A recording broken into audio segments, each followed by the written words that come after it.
Hi viewers, welcome to Aloor Cooks and Vlogs. இன்னைக்கு வீடியோல நம்ம பார்க்க போறது lobsters ரெசிபி. பார்க்க முன்னாடி நம்ம lobster எப்படி க்ளீன் பண்ணலாம்ன்றத பார்க்கலாம். lobsters பொறுத்தவரைக்கும் கிட்டத்தட்ட நம்ம நண்டு க்ளீன் பண்ற மாதிரி தான் க்ளீன் பண்ணனும். முதல்ல அதோட தலைப்பகுதியில இருக்கிற அந்த அழுக்க க்ளீன் பண்ணிரலாம். அதுக்கப்புறம் அதுக்கு மேல் பகுதியிலேயே அழுக்கு இருக்கும்.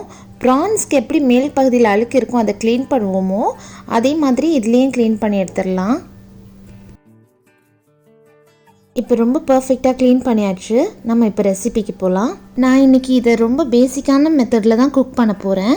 எப்படி ரொம்ப கம்மியான இன்க்ரீடியன்ட்ஸ் வச்சு ரொம்ப டேஸ்டியாக செய்யலான்றதை பார்க்கலாம் வாங்க. ஒரு பாத்திரத்தில் 2 டீஸ்பூன் எண்ணெய் ஆட் பண்ணிக்கோங்க. அது கூட ஒரு வெங்காயம் சாப் பண்ணது, அப்புறம் ஒரு தக்காளி, இது கூடவே 2 டீஸ்பூன் ஜிஞ்சர் கார்லிக் பேஸ்ட் போட்டு நல்லா வதக்கிக்கோங்க.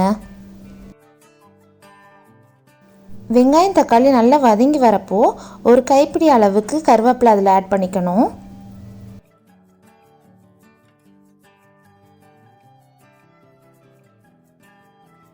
இப்போ இதில் 2 டீஸ்பூன் மிளகாய்த்தூள், 1 டீஸ்பூன் மஞ்சள் தூள், அதுக்கப்புறமா 2 டீஸ்பூன் பெப்பர் தூள், இந்த 3 ஆட் பண்ணி கூடவே தேவையான அளவு சால்ட்டை ஆட் பண்ணிடலாம்.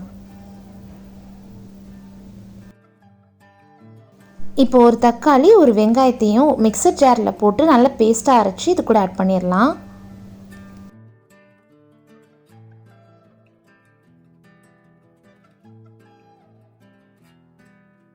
இப்போ கிரேவி நல்லா கொதிச்சு திக்கானதுக்கப்புறமா நம்ம லாப்ஸ்டர்ஸ் அதில் ஆட் பண்ணிடலாம்.